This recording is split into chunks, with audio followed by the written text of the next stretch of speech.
238 गाथाएं हो चुकी थी।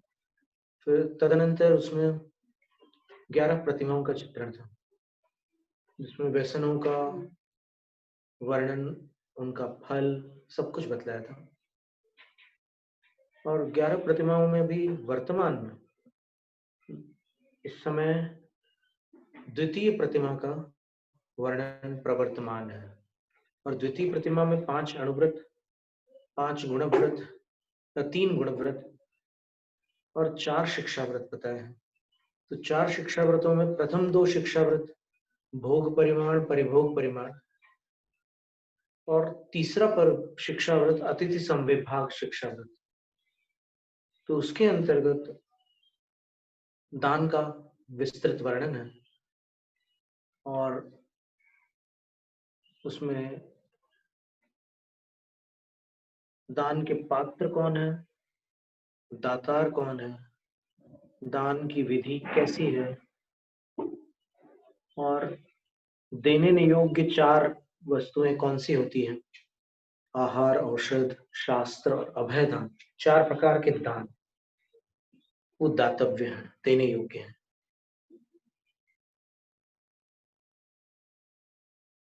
और उनमें करुणा दान के लिए विशेष एक गाथा अलग से दी है।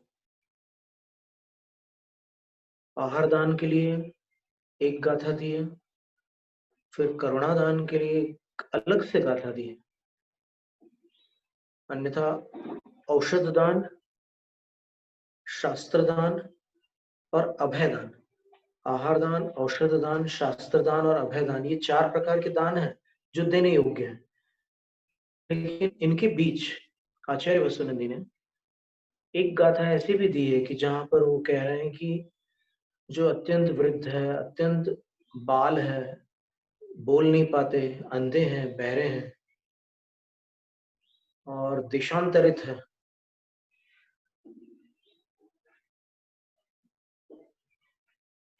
रोगी हैं, दरिद्र हैं, तो इनको भी यथा योग्य करुणा दान देने योग्य है, ऐसा शास्त्र में कहा है। इसमें अभी कल देखा मैंने फेसबुक में एक आ रही है, कौन सा देश है बताया था, वहाँ करुणा दान बहुत प्रति इतना करने से गरीब भिखारी कोई भी है तो सेल फोन पे लाना, उसका तो देना, चलाना, घर का अच्छा खाना खिलाना, ये सब बहुत चल रहा है। तब इसमें क्या है कि इंडिया में इतना नहीं है। ऐसे लोग कुछ कभी कभी वो भी करते हैं ना, धूम्रपान या और कोई छोटे मोटे व्यसन, या कभी बड़े व्यसन भी करते हैं लोग। तो उनके व्यसन का समर्थन न करते हुए उनकी अवस्था को देख करके, जहाँ जोगम लिखा है इसमें, यथा योग्य उनके लिए, लेकिन वो भी महाराज जी बहुत करुणा दान कर जाते हैं, वो करते हैं। मैंने देखा भिखारी रोज रेलवे स्टेशन खड़े रहते हैं, एक दिन सब लेके चला गया, सबको खाना पीना सबको बंटवा दिया, करा दिया।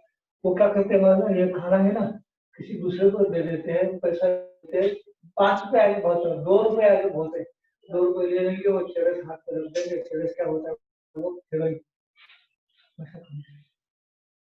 भूखे मरेंगे, देख करके करनी होगी, कोई बात है। खाना देते तो खाना भी भेजते थे, 2 रुपए दे, इसीलिए कहते हैं ना कि उसको यथा योग्य करुणा दान, मतलब आप सबको पैसे दो ऐसा जरूरी नहीं है, आप उसको मदद भी दे सकते हैं, वो भी करुणा दान है।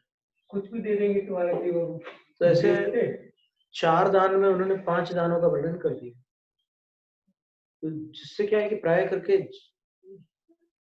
समाज में ऐसी स्थिति है कि दान की तरफ युवा पीढ़ी जरूर आकर्षित है, लेकिन बाकी लोग सोचते हैं कि नहीं, अपने को यही देना अच्छा है, पात्र दान और फिर मंदिरों में दान देना ही पर्याप्त है, ऐसा बहुत लोगों को लगता है, क्योंकि इन्हीं से विशेष पुण्य होता है। बाकी क्या, गरीबों को देने से थोड़ा अल्प पुण्य प्राप्त हो जाएगा, परोपकार जन्य पुण्य का बंद हो जाएगा, लेकिन वो पुण्य, अधिक पुण्य का जो है, आप क्या क्यों चाहते हैं पुण्य? एक साहित्यकार ने लिखा था कि प्रत्युपकार की भावना से किया हुआ उपकार उपकार नहीं, व्यापार है। तो प्रतिदान की अपेक्षा से किया हुआ दान भी लगभग उसी श्रेणी में आता है। यानी आपने क्या है कि पर ये बात समझ में नहीं आ रही है, इतने करोड़पति लोग हैं, बड़े बड़े करोड़पति भारत में पड़े हैं, जैनों में है, जैन शब्दों में है, इतने करोड़पति दान भी देते हैं, लेकिन वो कमाते समय कैसे कमाते हैं तो देखेंगे पीछे बोल करके, पीछे आके देखेंगे कमाई कैसे हो रही है। तुम्हारे वो उनको उनको देखना ही पसंद नहीं करते इतना, और इधर दान पे इतने बड़े बड़े करोड़ों को दान दे रहे कर रहे हैं, वो ठीक है, पर लेकिन उसको पुण्य तो लाभ मुश्किल है, नहीं इधर किया इधर चपा। वो निर्भर करता है महाराज जी, क्योंकि एक 114 नंबर जो कारिका है उसमें जैसे आपका प्रश्न ये है कि जो लोग बेईमानी से अन्याय उपार्जित वित्त जो होता है इधर दान करे बहुत बहुत नाम कमा रहे हैं, संपन्न होकर के फिर खूब दानी बन जाते हैं, तो उनको पुण्य लगेगा कि नहीं लगेगा। तो यहाँ पर ऐसा भी बताया है कि व्रतियों के लिए बताया है कि अतिथि विभाग व्रत के द्वारा गृह कर्मणा विनिश्चितम, गृहस्थी के जितने कामकाज है उनसे पाप का संचय होता है। वो बात है, हर लोग कारिकाओं में हमारे लाइन में आ गए, त्याग लाइन में आ गए, तो बात अलग है। तो गृहस्थी में रह करके इतना पुण्य कमा रहे सब, इधर ऐसा करते हैं, इधर आके दान करते हैं, इतना बुझाया देता है, ये क्या समझ में आएगा।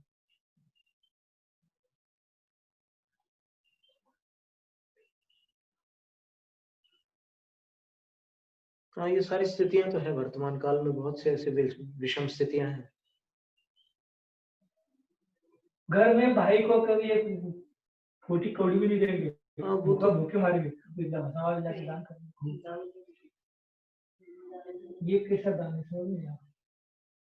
क्योंकि शास्त्र बताता है, गुलिका मत के हिसाब से बताते हैं, दूध अभिषेक पहले राजाओं ने किया, कितना घर में सब खोल खोल के दूध ला के अभिषेक किया, गले के नीचे उतरा नहीं। गुलिका छोटी सी साक्षात उदाहरण, उन्होंने कैसा दूध लाया था, घर में सब बच्चों को बिस्कुट पिला के सब कुछ पेट भरा कर कुछ बचा हुआ दूध था, वो दूध अभिषेक करके पिलाई और अभिषेक किया। पहले जब दूध गाय का निकालने को अलग रख दिया उन्होंने, उसमें से नहीं लाया, ऐसे नहीं लाई, पहला निकाल के रख दिया ताजा, फिर बाद में सभी बच्चों को पिलाया, सब कुछ खुश कर दिया, फिर उसके बाद उतना दूध लेके अभिषेक करने के लिए वो पूरा दही में। इसी प्रकार दान के संबंध में यही बात है कि बहुत दान दे दो, पर इससे दान देने से क्या फायदा। जब आज जितने भी दिखते हैं महाराज जी, पुण्यवान तो है, अच्छे घर में जन्म लिया है, जैन कुल में ले लिया है, लेकिन क्या है कि अपाई जन्म है, अपाई गूंगा है, मूका है, या पैसे अपाई है, ये सब वर्णन आया है, वही है तो बस रैनसर में सब वर्णन एक कुंजसार महाराज आपने पढ़ा है, कुंजसार महाराज जी संचालक शिष्य यहां वाले, उन्होंने किताब लिखी है भागवत पे फल प्रदर्शन। हाँ जी जी जी, पढ़ी नहीं है आज तक किताब मिली नहीं रही, मैंने देखा है इसको, मिली नहीं रही वो, किसी कई पुराने कई भागवत पे फल प्रदर्शन बहुत अच्छी, उसमें सब बताया है। देखते हैं अभी यहाँ फल का ही वर्णन चालू हो रहा है, कैसे कैसे भाव से कैसे फल मिलते हैं वो बता रहे हैं। जैसे आजकल जो पैसे वाले बंद दान कर रहे हैं ना, उसका उसकी भूख से काट दिया।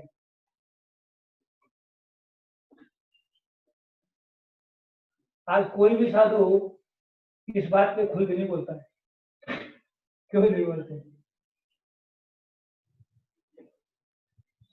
नहीं, असली में उनको सन्मार्ग दिखाया जा सकता है, कभी कभी परिवर्तन आ भी जाता है कुछ ऐसे जीवों में। जैसे साहू शांति प्रसाद जी थे ना पहले, कितनी मिले चलती थी उनकी, तो उनके यहाँ वो क्या ऐसे जो बड़े पैसे वाले लोग होते थे उस समय, अभी भी वो अपने घर विद्वानों को बुलाते थे जैन धर्म की शिक्षा पाने के लिए, तो विद्वान लोग जाते थे उनके यहाँ।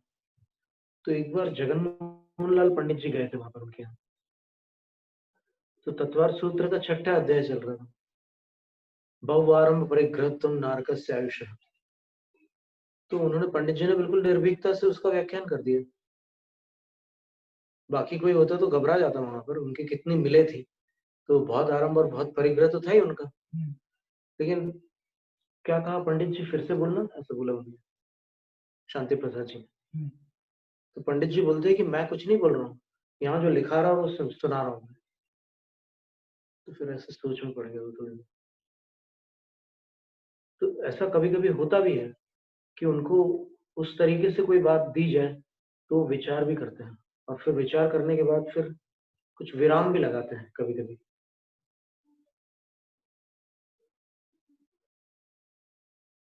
तो अब दान फल का विवरण।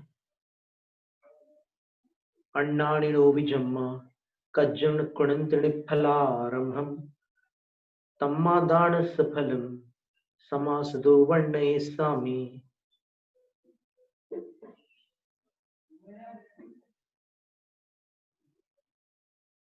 अन्नानी नोवी जम्मा, जम्मा यानी चूंकि, अज्ञानी भी निफल आरंभम कज्जम न कुणंती, मतलब कोई भी ऐसा काम प्रारंभ नहीं करता जिसमें कुछ उसको फायदा ना होता हो।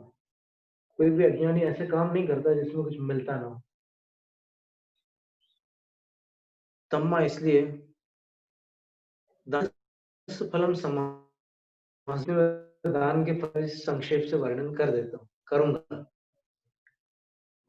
भूतार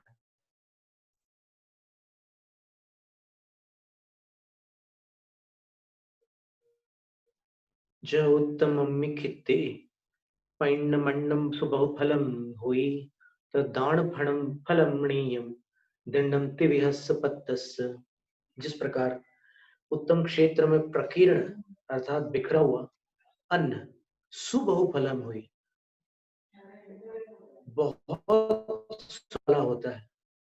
उत्तम क्षेत्र में बिखरा हुआ अनाज बहुत सुंदर फल वाला होता है। तद दान फलम लेयम, उसी तरह दान का फल भी जानो। कैसा दान? तो तिव्यस्य पत्तस्य दिन्नम, 3 प्रकार के पात्र को दिया हुआ जो दान है उसका ही जानो। जमम्मि फलम हुई मज्फलम विजानम तद्दिन्नम तहा दानम। और जिस प्रकार मध्यमम्मि खेते, मध्यम क्षेत्र में, वावियम बीयम उगवाया गया बीज, अप फलम हुई कम फल देने वाला होता है।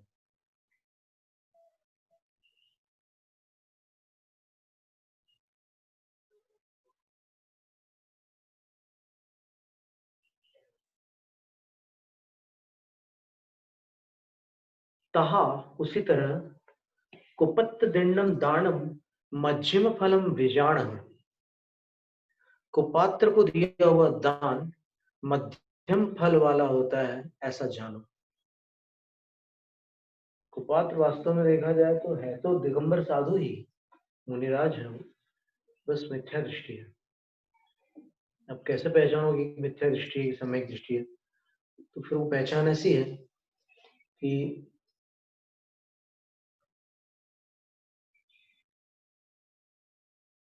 रहनसार की तीसरी गाथा में पहचान दी है मिथ्या दृष्टि कुपात्र की। कैसे पहचान सकते हैं? तो बोलते हैं कि मधुसूदनाबलेन सच्छंदम जंपदे जिनुद्दिठम जोसो होई कुदिठी न होई जिन मग्गलग्गरवु। तो उसका अर्थ ऐसा होता है, प्राकृत भाषा है, उसमें आचार्य कह रहे हैं रहनसार के ग्रंथकर्ता कि अपने मति और श्रुत ज्ञानावरण के क्षरोक्षम बल से जिनका मति ज्ञान और तर्कणा शक्ति आदि अधिक है जिनके पास, वो जिणोद्दिठम स्वच्छंदम जंपदे, जिनवाणी का स्वच्छंद वर्णन करने लग जाते हैं। जो उनके चिंतन में उनके मन में आता है वैसा वैसा वो वर्णन करने लग जाते हैं। वही वही बताते हैं कि जो उनको ठीक लगता है वही बताते हैं। सो वही कुदिठी, बोलते हैं कि वो मिथ्या दृष्टि है। न हुई जिणमग्ग लग कर, वो जिनमार्ग में जो संलग्न वचन है अर्थात जो आगम के वचन है, जिनमार्गी शास्त्र वचन है, उसके रव अर्थात रव का अर्थ होता है ध्वनि। रव शब्द आता है कहीं पर? रव रव गंभीर तार रव पूरित दिग्विभागस। कल्याण मंदिर में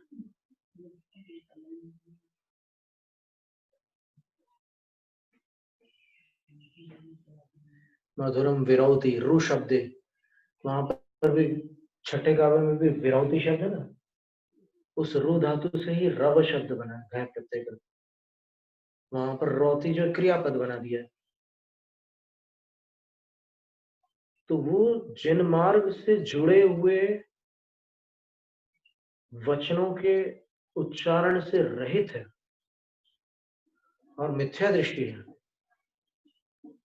भले ही उनकी मुद्रा, उनका स्थान जो है वो बाहर से साधुओं की श्रेणी में परिगणित है, लेकिन फिर भी आगम विरुद्ध बोलने के कारण वो कुपात्र है। तो उनको दिया हुआ दान पूरी आप उसी विधि से दान देंगे, खड़े होकर के वो आहार लेंगे, लेकिन वो उस दान का जो फल है वो मध्यम है, वो उत्तम फल नहीं है। ये किसके लिए? व्रती के लिए। और आगे और बता रहे हैं, जऊसरम मिखित्ते पैन्न बीयम न किंपि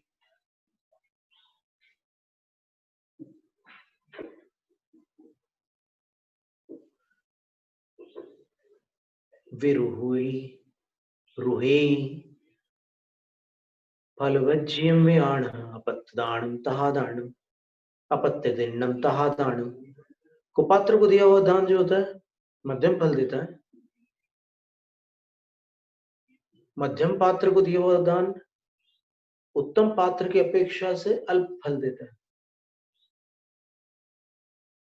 और जैसे ऊसर क्षेत्र अर्थात जो भूमि उपजाऊ नहीं है, ऐसी भूमि में पैन्न बीजम बिखरा हुआ बीज न किम्पी हुए, कोई भी एक बीज भी उसमें उग नहीं सकता। आपने रेत में डाल दिया बीज या फिर किसी ऐसे ऊसर भूमि में डाल दिया, जैसे नेवाडा नाम का क्या एरिया 51 है ना अमेरिका में, वहां कुछ उगता ही नहीं है।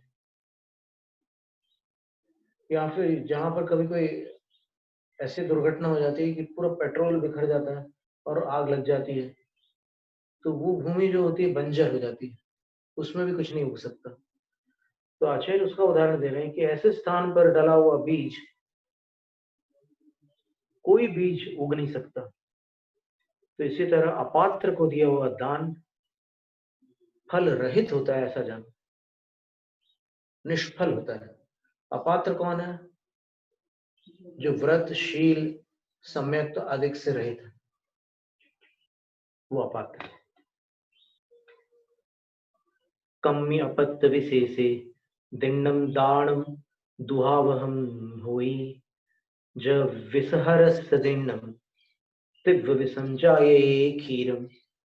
और किसी अपात्र विशेष को दिया हुआ दान विपरीत फल भी दे सकता है। सामान्यतः तो कह रहे हैं कि अपात्रों को दान देने से कोई फल नहीं मिलता, लेकिन कह रहे हैं कि किसी अपात्र विशेष को देने से जहरीला फल मिलेगा। बोले दुखावह हो जाता है वो दान, दुख प्रदान करने वाला दान हो जाता है। जैसे सांप को दिया हुआ दूध तीव्र विष ही बन जाता है।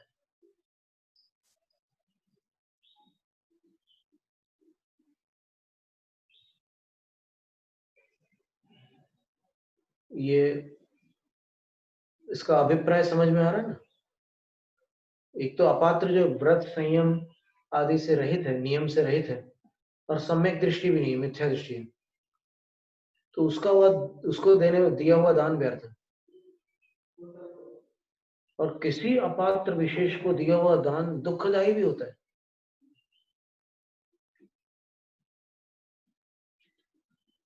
अब इसके भी उदाहरण शास्त्रों में मिल जाएंगे आपको कि वो दान देने पर अपने लिए हानिकारक हो जाता है। ऐसा व्यक्ति है वो कोई, उसको आप दान दोगे तो आप ही फंस जाओगे, इस जन्म में भी और आगामी भव में भी। ऐसे भी अपात्र होते हैं।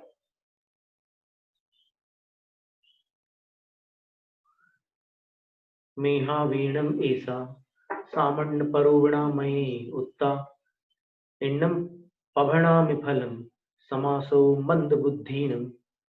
मैंने यह जो संक्षिप्त प्ररूपणा कही है वह मेधावी जनों के लिए कही है। जो बुद्धिमान लोग हैं उनके लिए मैंने ये कथन किया, अभी तक जो कथन किया। अब मंद बुद्धियों के लिए ये बता रहा हूं, संक्षेप से आगे जो कथन कर रहा हूं मंद बुद्धियों के लिए कर रहा हूं, लेकिन ये संक्षेप जो है पूर्व संक्षेप से अधिक है, बड़ा है। कैसा है? मिच्छाइठी भद्दो दानम जो दे उत्तमे पत्ते तस् फलेण वज्जे सो उत्तम भोय भूमिसु। भद्र मिथ्या दृष्टि,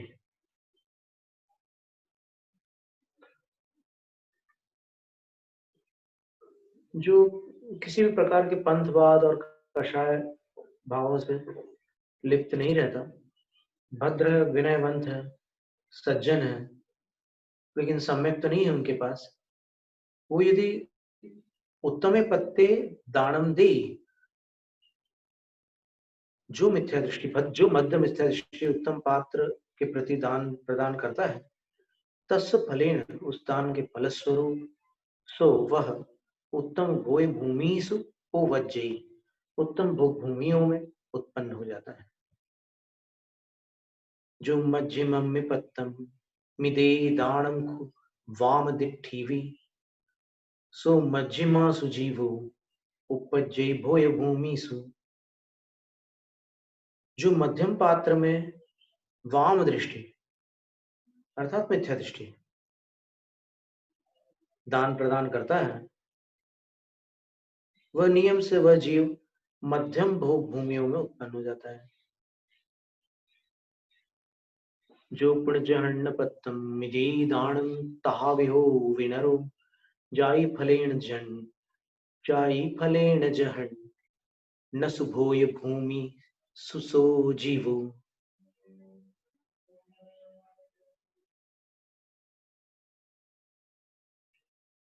और जो मनुष्य उसी प्रकार का जो मनुष्य मिथ्या दृष्टि जो मनुष्य जगन्य पात्र में दान देता है, वह उस दान के फलस्वरूप जगन्य भोग भूमि में वह जीव उत्पन्न होता है।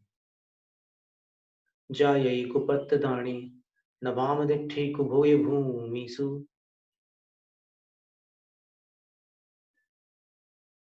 अणुमोयणेन तिरिया वे उत्तठाण जहाजोगम। और कुपात्र दान से मिथ्या दृष्टि जीव को भोग भूमि में उत्पन्न होता है।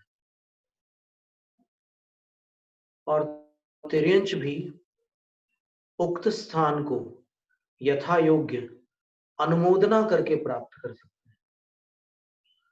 तिर्यंच दान तो नहीं देंगे, लेकिन अनुमोदना करके उक्त स्थानों को प्राप्त कर लेते हैं।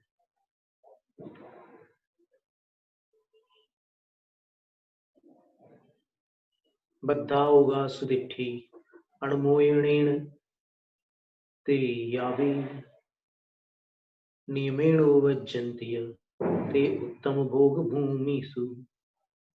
बद्धा होगा सुदिट्ठी, कोई ऐसे जीव हैं जिसने मनुष्य का आदि का बंद किया, तिर्यंच आदि का, वो तिर्यावे अणुमोयण और तिर्यंच भी अनुमोदना करके नियम से उत्तम भोग भूमियों में ही उत्पन्न होते हैं। यानी आयु बांधने के बाद अगर सम्यक दर्शन हो गया, वो चाहे मनुष्य हो या तिर्यंच हो, वो दोनों ही उत्तम भोग भूमि में ही उत्पन्न होंगे, ऐसा नियम है। पात्र उत्तम होना चाहिए, याद रखना। तो आप सोचोगे कि बड़ा अच्छा रास्ता हो गया, पात्र तो उत्तम पात्र ही है। तत्विदः पयारा कप्पदुमा दिन्ति उत्तमे भोए खेत सावेण सया उपज्य पुण्य सह्याण। पूर्वार्जित पुण्य है उनके लिए वहां पर उत्तम भोग भूमि में 10 प्रकार के कल्प द्रुम कल्प वृक्ष उत्तम भोग प्रदान करते हैं और सदा प्रदान करते हैं। खेत सावेण, उस क्षेत्र का वैसा स्वभाव है। कि वहां के वृक्ष पुण्य सहित जीवों के लिए भोग प्रदान करते हैं, इंद्रिय सुख के साधन प्रदान करते हैं। मज्जंग तूर भूषण जोइस गिर भायणंग दीवंगा वत्थंग भोयणंगा मालंगा सुरतरु दसहा। 10 प्रकार के सुरतरु अर्थात कल्प वृक्ष होते हैं। मध्यांग, तुरंग, तुरांग, तुर्यांग। मध्यांग का अर्थ मध्यम मध्यम न भवति। एक बात ध्यान से सुनने की है, हम आपको दूसरे शास्त्र से खोल करके बता रहे हैं कि वहां पर मध्यांग नामक कल्प वृक्ष होते हैं। कहां पर? भोग भूमियों में। तो क्या वो शराब पीते हैं? ये प्रश्न उठेगा ना, तो उसका उत्तर देखिए एक ग्रंथ में दिया हुआ।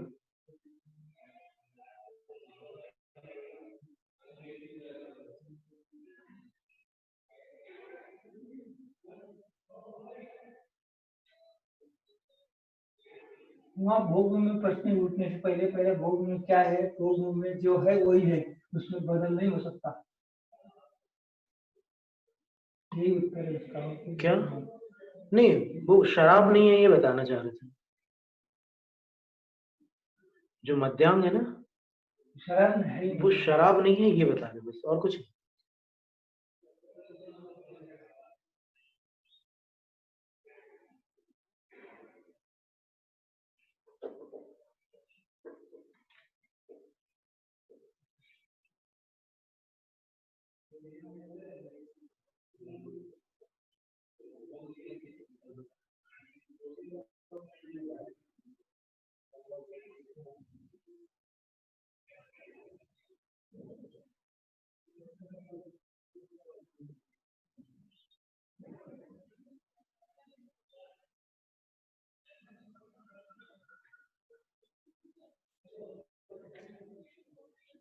मध्यम मध्यम न भवति, इतना तो स्पष्ट लिखा ही हुआ है कि वो मध्य जो है वो मध्य अर्थात शराब नहीं होता, कुछ और होता है। लिखा अच्छे रस मिलता है। हाँ वही हम सोच रहे थे कि यहाँ से पढ़ के सुना देते हैं, मिल जाए जल्दी तो।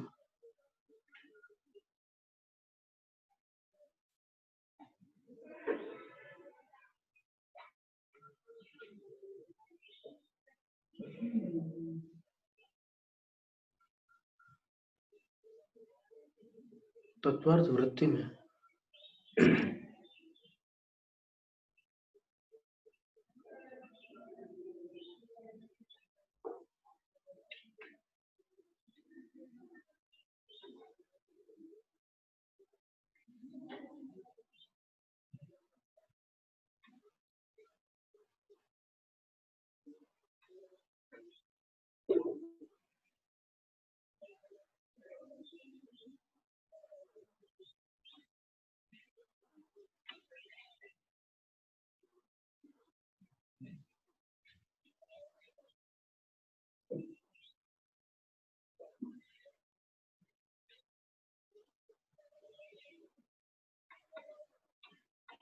अलग से बैठ के इसको निकालना होगा।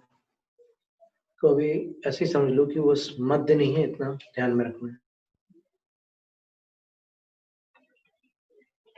फिर तुर्यांग में जो तुर्य वाद्य होते हैं ना, वो तुर ही जो बजाते हैं, वो बाजे मिलते हैं वहां पर। कहने का तात्पर्य तो एक उपलक्षण है।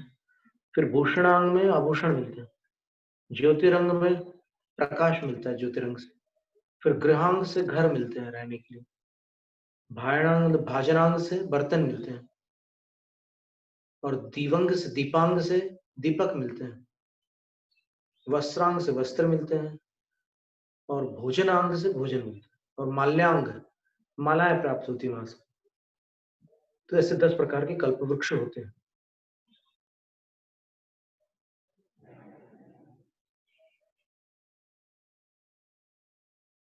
इसके आगे का स्वाध्याय अपन आगामी सत्र में देख लेंगे। प्राणिक स्वाध्याय निष्ठा अपन